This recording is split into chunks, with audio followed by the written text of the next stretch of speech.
Assalamualaikum warahmatullahi wabarakatuh. Perkenalkan, kami dari mahasiswa Universitas Bengkulu, jurusan Administrasi Publik 2019, dengan mata kuliah Pemberdayaan Otonomi Daerah yang diampu oleh dosen kami, Ibu Yori Hardayani, SIP MSI, dengan anggota kelompok Ega Rahayu, Sherly, Satria, Aditya, Kiki, Sanda, Elvita, dan juga Mirda Wiranti, dengan topik pembahasan yang akan kami bahas di mata kuliah Pemberdayaan Otonomi Daerah, yaitu Pemerintahan Daerah di Negara Kesatuan Republik Indonesia.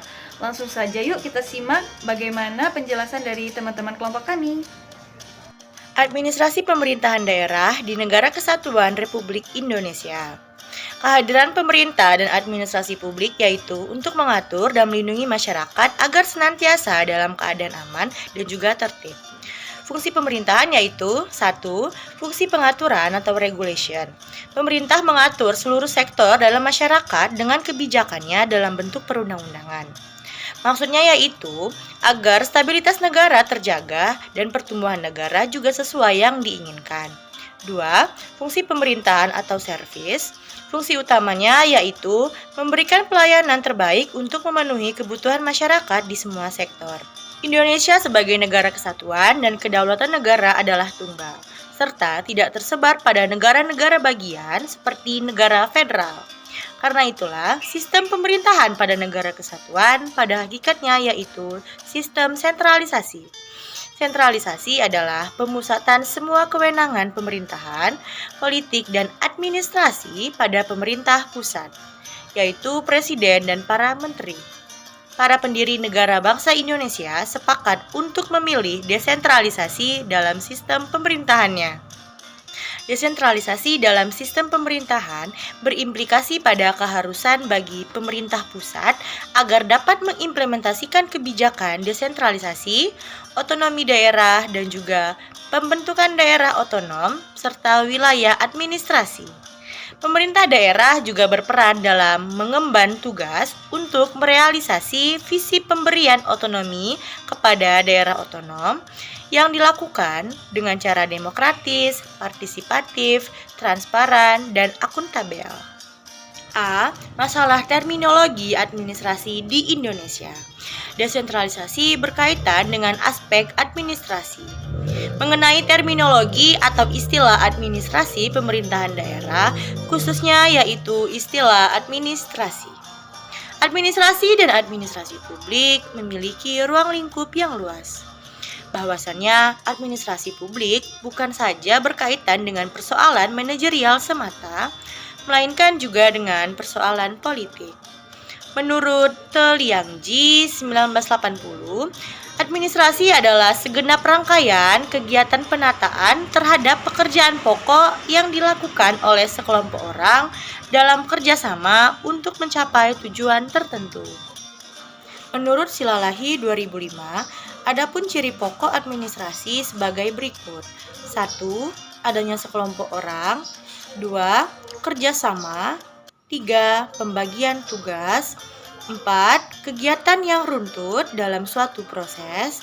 5. Tujuan, yaitu sesuatu yang diinginkan untuk dicapai melalui usaha kerjasama. Formulasi kebijakan publik terkait erat dengan persoalan politik, sedangkan implementasi kebijakan publik terkait erat dengan persoalan administratif birokratik. Cakupan atau ruang lingkup administrasi publik sangat kompleks, tergantung dari perkembangan, kebutuhan, dan dinamika masalah yang dihadapi oleh masyarakat. Pendapat Keban untuk cakupan administrasi publik yaitu 1. Dimensi kelembagaan, 2. Manajemen, 3. Sumber daya manusia, 4. Sistem informasi, 5. Lingkungan. Administrasi Pemerintahan Daerah Negara Kesatuan Indonesia. Keberadaan atau eksistensi administrasi pemerintahan daerah di Negara Kesatuan Republik Indonesia adalah terkait dengan: pertama, pemerintahan desentralisasi sebagaimana diatur dalam Konstitusi Negara Indonesia, yaitu Pasal 18 UUD 1945 beserta Undang-Undang tentang Pemerintahan Daerah.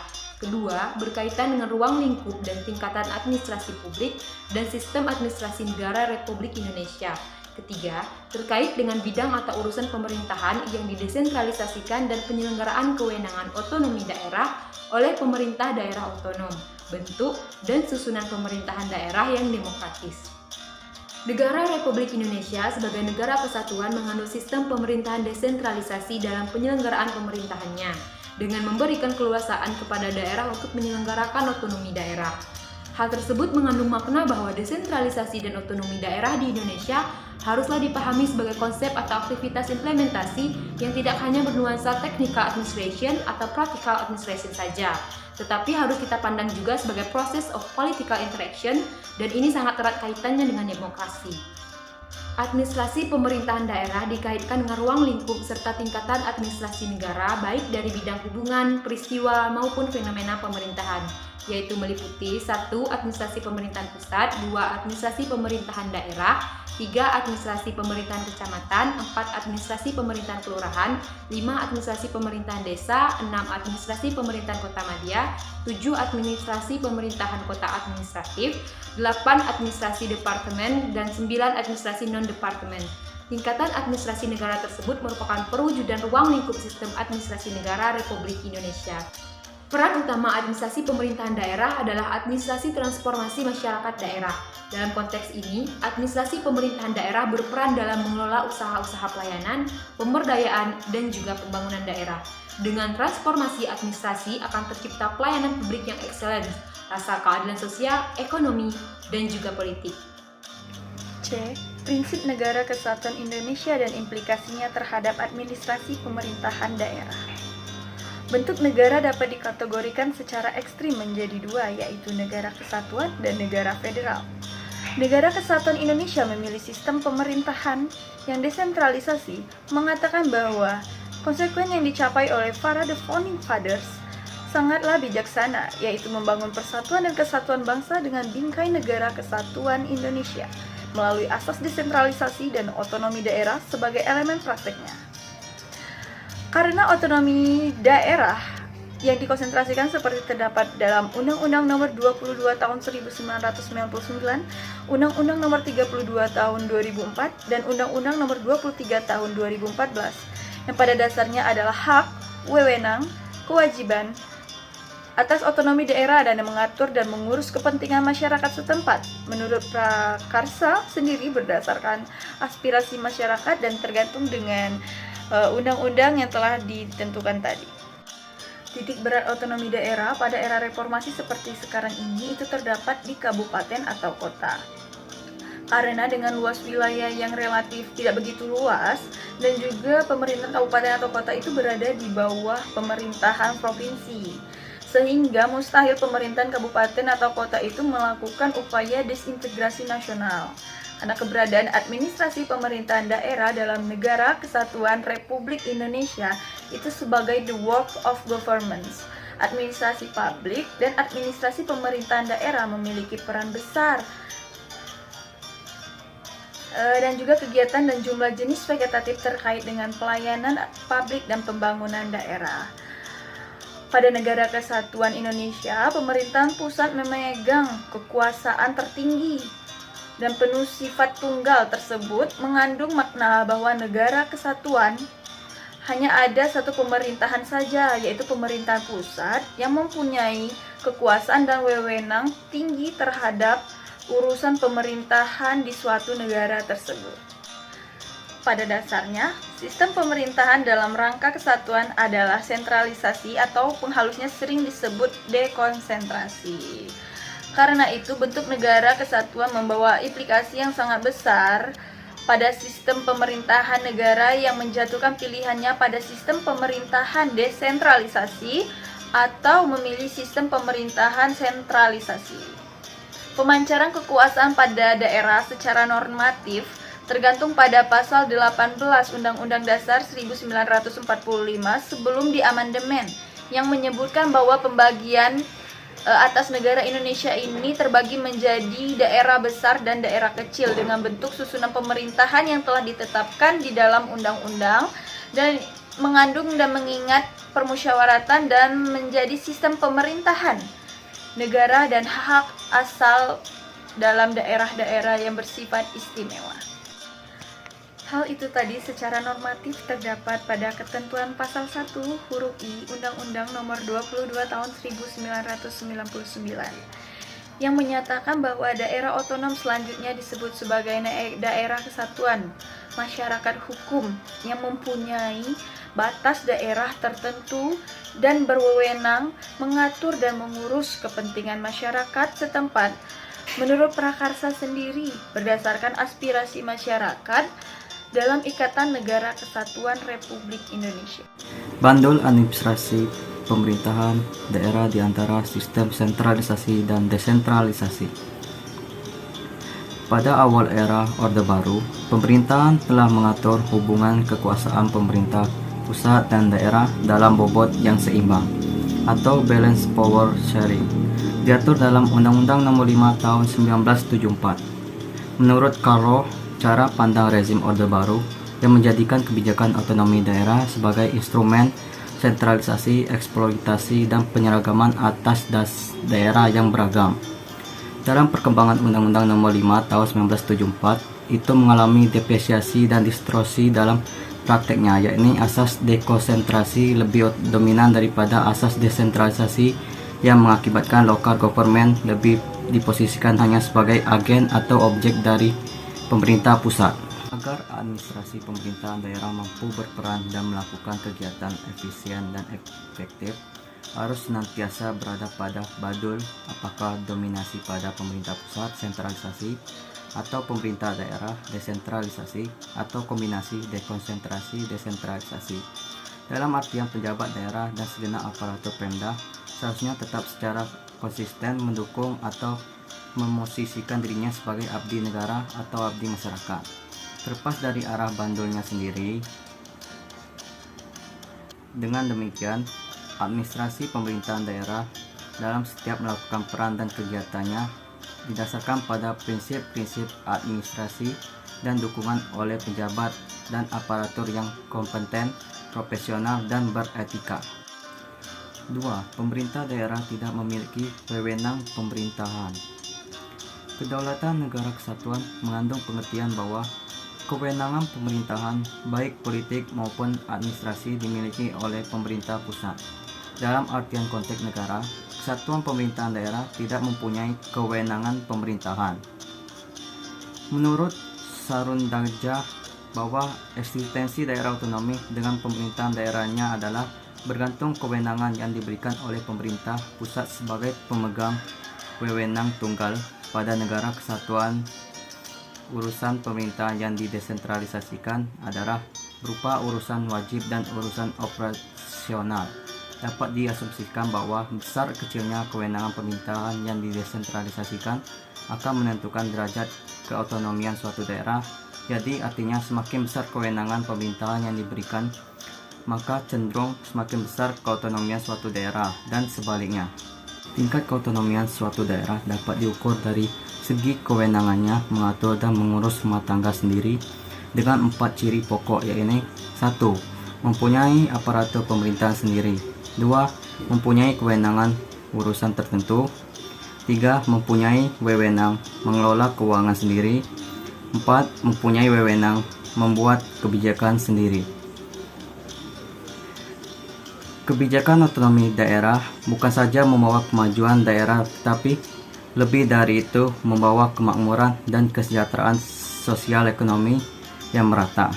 Manakala kemajuan, kemakmuran, dan kesejahteraan sosial ekonomi telah dapat diwujudkan di daerah, maka apa yang dicita-citakan oleh founding father, yaitu masyarakat yang adil, makmur, dapat diwujudkan secara nasional. Kewenangan mengatur dan mengurus rumah tangga daerah dalam Negara Kesatuan Indonesia. Kewenangan pemerintahan pada negara kesatuan berada di tangan pemerintah pusat, dengan penyerahan wewenang terdiri atas 1. Materi wewenang, yaitu semua urusan pemerintahan yang terdiri atas urusan pemerintahan umum dan urusan pemerintahan lainnya. 2. Manusia yang diserahi wewenang, yaitu masyarakat yang tinggal di daerah yang bersangkutan sebagai kesatuan masyarakat hukum. 3. Wilayah yang diserahi wewenang, yaitu daerah otonom, bukan wilayah administrasi. Kemudian ada 2 cara penyerahan wewenang pemerintahan oleh pemerintah pusat kepada daerah otonom. Yang pertama, ultra vires doctrine. di mana pemerintah pusat menyerahkan kewenangan pemerintahan kepada daerah otonom dengan cara memeriksa satu persatu. Daerah otonom hanya boleh menyelenggarakan wewenang yang diserahkan tersebut. Cara penyerahan kewenangan tersebut dimuat dalam Undang-Undang Nomor 5 Tahun 1974. Yang kedua, General Competence, bahwasannya daerah otonom boleh menyelenggarakan semua urusan yang dimiliki pusat. Artinya, pusat menyerahkan kewenangan pemerintahan kepada daerah untuk menyelenggarakan kewenangan berdasarkan kebutuhan di luar kewenangan yang dimiliki pusat. Cara penyerahan General Competence ini dimuat dalam Undang-Undang Nomor 22 Tahun 1999 dan Undang-Undang Nomor 32 Tahun 2004. 4. Pejabat politik dan pejabat birokrasi karir dalam sistem administrasi pemerintahan daerah. Di dalam birokrasi, pejabat politik dan karir merupakan dua pihak yang saling membutuhkan. Jabatan karir membutuhkan dukungan politik dalam menjalankan kebijakan-kebijakan publik yang ditetapkannya. Sedangkan politisi membutuhkan birokrasi sebagai eksekutor atau pelaksana kebijakan publik. Terkait apa dan siapa birokrasi itu, pertanyaannya adalah apa dan siapa birokrasi lokal atau daerah. Terkait apa dan siapa birokrasi itu sendiri identik dengan administrasi. Kemudian, apa dan siapa birokrasi lokal, bahwa birokrasi lokal terdiri atas kepala daerah beserta aparaturnya. Dilihat dari susunan pemerintahan daerah, kepala daerah adalah kepala badan eksekutif daerah dan birokrasi karir berada di bawah badan eksekutif daerah. Kemudian, hubungan politik dan administrasi atau birokrasi. Terlepas dari perdebatan apakah politik dan administrasi menyatu atau terpisah, politik dan administrasi selalu berinteraksi dan saling mempengaruhi. Perubahan di bidang politik misalnya akan mempengaruhi sistem administrasi yang ada pada suatu negara. D. Pemerintah daerah berbasis tata pemerintahan yang baik. Pemerintah daerah memiliki kaitan dengan paradigma governance, atau istilah lainnya adalah tata pemerintah yang baik. Indonesia menganut sistem pemerintahan desentralisasi. Desentralisasi politik adalah dalam rangka demokratisasi, sedangkan desentralisasi administratif adalah dalam rangka efektivitas dan efisiensi penyelenggaraan pemerintah. Tujuannya antara lain membangun good governance melalui dari akar rumput politik itu. Konsep good governance berlaku untuk semua jenjang pemerintahan baik di tingkat pusat maupun daerah. Yang kedua, tujuan desentralisasi salah satunya adalah juga demokrasi. Dengan demikian untuk sampai pada kondisi good governance. Lembaga pemerintahan daerah menurut Nurpolis tahun 2007 adalah sistem end-to-end atau proses yang terstruktur yang digunakan untuk menyelenggarakan pemerintah daerah. Sistem aturan ini dikonkretkan menjadi organisasi. Pengelolaan urusan pemerintah daerah berbasis efektivitas dan kinerja. 1. Governance adalah sebagai cara mengelola urusan-urusan publik, merujuk pada definisi governance oleh UNDP tersebut. Diketahui bahwa governance berarti penggunaannya atau pelaksanaannya yaitu penggunaan kewenangan politik, ekonomi, dan administrasi dalam pengelolaan urusan negara pada semua level. 2. Tata pemerintah bidang ekonomi atau economic governance mengacu pada proses pembuatan keputusan untuk memfasilitasi aktivitas ekonomi di daerah otonom dan interaksi di antara penyelenggaraan ekonomi. 3. Tata pemerintahan di bidang administrasi atau administrative governance mengacu pada sistem implementasi kebijakan.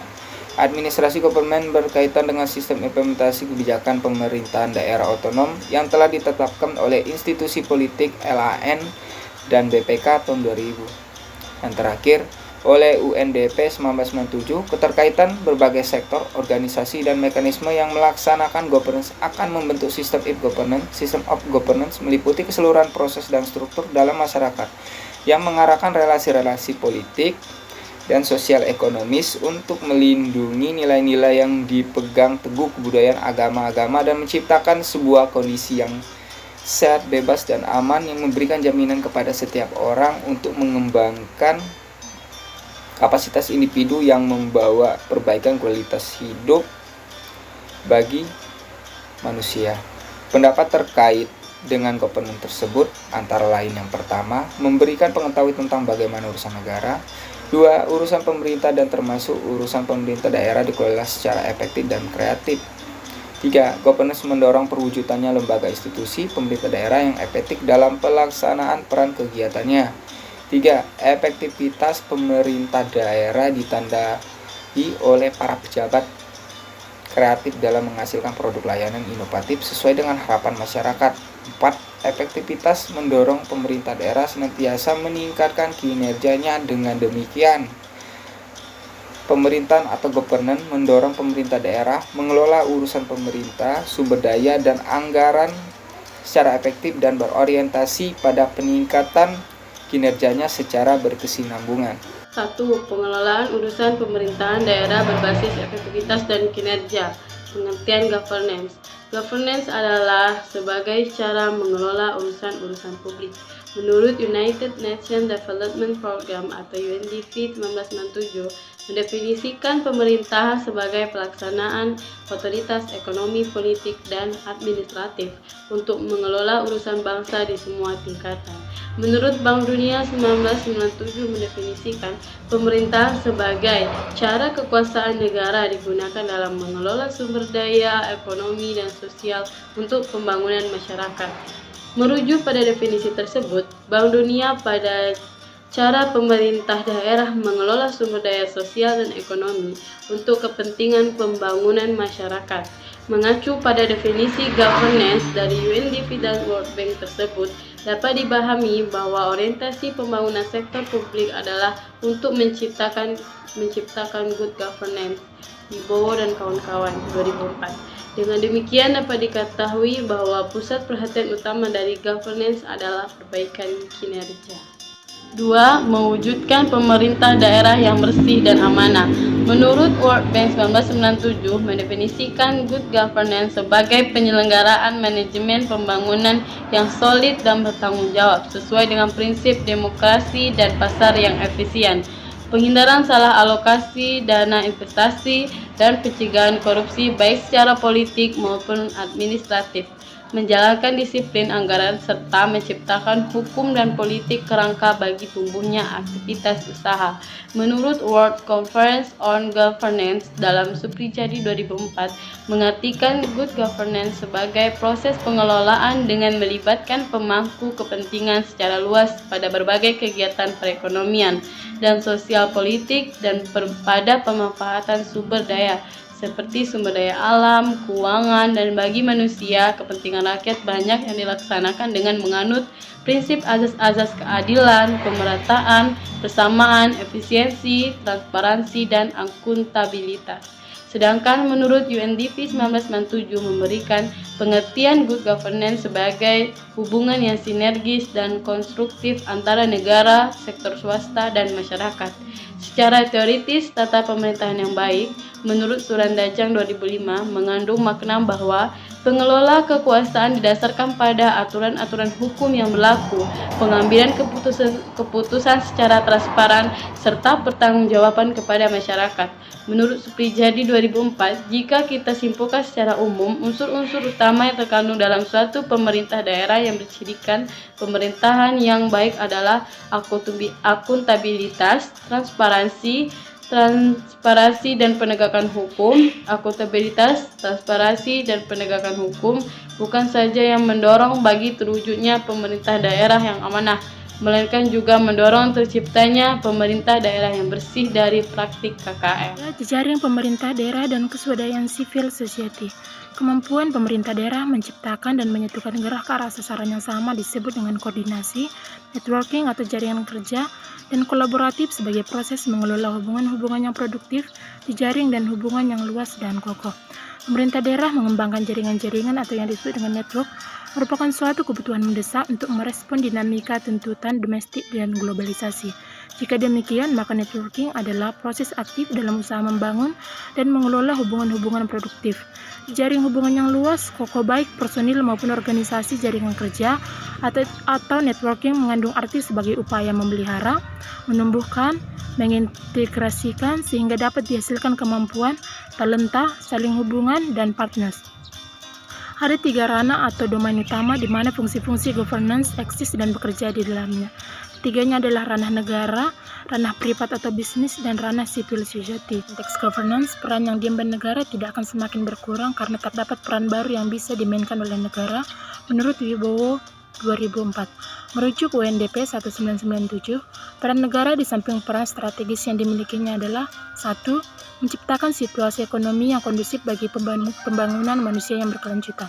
Kedua, melindungi warga negara yang berbeda dalam posisi lemah dan rentan. Ketiga, meningkatkan efisiensi dan responsivitas pemerintah. Keempat, memberdayakan masyarakat dan melakukan demokratisasi sistem politik. Kelima, desentralisasi sistem administrasi. Keenam, menghilangkan atau mengurangi kesenjangan antara kelompok kaya dan miskin. Ketujuh, memperkuat integrasi sosial dan keragaman budaya. 8. Melindungi lingkungan. Dan ke-9, mempromosikan kesetaraan gender. Secara umum, civil society didefinisikan sebagai wilayah-wilayah kehidupan sosial yang terorganisasi dan bercirikan kesukarelaan atau voluntary, keswasembadaan atau self-generating, dan keswadayaan atau self-supporting. Kemandirian yang tinggi terhadap negara dan keterikatan dengan norma-norma dan nilai-nilai hukum yang diikuti oleh warganya. Menurut Masud 2002, menyebutkan ada 4 fungsi civil society yang relevan dengan good governance. Pertama yaitu membantu desentralisasi dan otonomi pemerintahan daerah. Kedua, membantu penyelenggaraan pelayanan kesejahteraan sosial, pendidikan, dan jasa yang lainnya. Ketiga, sebagai katalis berkaitan dengan upaya mewujudkan sebuah tatanan yang demokratis. Dan keempat, sebagai penggerak interaksi politik dan sosial. 4 karakteristik tata pemerintah daerah yang baik. Pemerintah daerah yang mampu secara cepat merespon berbagai dinamika tuntutan masyarakat lokal, nasional, regional, maupun global, tentu memerlukan dukungan administrasi dari pemerintahan daerah yang baik, organisasi yang birokrasi yang efisien, serta aparatur yang memiliki kompetensi tinggi dan jujur. Tata pemerintahan daerah yang baik memiliki indikator dan karakteristik sebagaimana indikator dan karakteristik pada good governance. Good governance yang dipromosikan oleh beberapa agensi multilateral dan bilateral sejak tahun 1991 dengan memberikan tekanan pada beberapa indikator antara lain 1. Demokrasi, desentralisasi, dan peningkatan kemampuan pemerintah. Kedua, hormat terhadap hak asasi manusia dan kepatuhan hukum yang berlaku. Ketiga, partisipasi rakyat. Keempat, efisiensi, akuntabilitas, transparansi dalam pemerintah dan administrasi publik. Kelima, pengurangan anggaran militer. Dan keenam, tata ekonomi yang berorientasi pasar. Sedangkan UNDP 1997 memberikan 2 indikator good governance, yaitu pertama, desentralisasi untuk meningkatkan pengambilan keputusan di tingkat lokal dengan menekankan perbaikan nilai efisiensi, mempromosikan keadilan dalam pelayanan publik, peningkatan partisipasi di bidang politik dan ekonomi. Dan yang kedua yaitu kerjasama antara pemerintah dengan organisasi-organisasi masyarakat. Dengan indikator tata pemerintahan yang baik, maka indikator pemerintah daerah yang baik yaitu demokratis, partisipatif, desentralisasi, efisien, transparan, akuntabel, taat aturan dengan menghormati HAM, dan berorientasi pasar. UNDP 1997 memberikan beberapa karakteristik pelaksanaan good governance, meliputi participation, rule of law, transparansi, responsiveness, consensus orientation, equity, efisiensi dan effectiveness, accountability, dan strategic vision. Aplikasi suatu pemerintahan daerah yang baik idealnya memiliki ke-9 karakteristik tata pemerintahan yang baik tersebut. Secara garis besar yaitu partisipasi adalah melibatkan masyarakat secara aktif dalam pembuatan keputusan, pelayanan publik, pemberdayaan masyarakat, dan pembangunan daerah baik langsung maupun tidak langsung. Rule of law sebagai kerangka hukum yang adil dan dilaksanakan oleh aparatur pemerintah daerah tanpa pandang bulu dan non-diskriminasi. Transparansi dibangun atas dasar kebebasan memperoleh informasi atau terbukanya akses informasi, baik dalam formulasi kebijakan atau perda maupun implementasi dan evaluasinya. Responsiveness, birokrasi pemerintah daerah harus cepat tanggap terhadap kebutuhan, keinginan, dan harapan stakeholders, baik dalam pelayanan publik dan pembangunan daerah.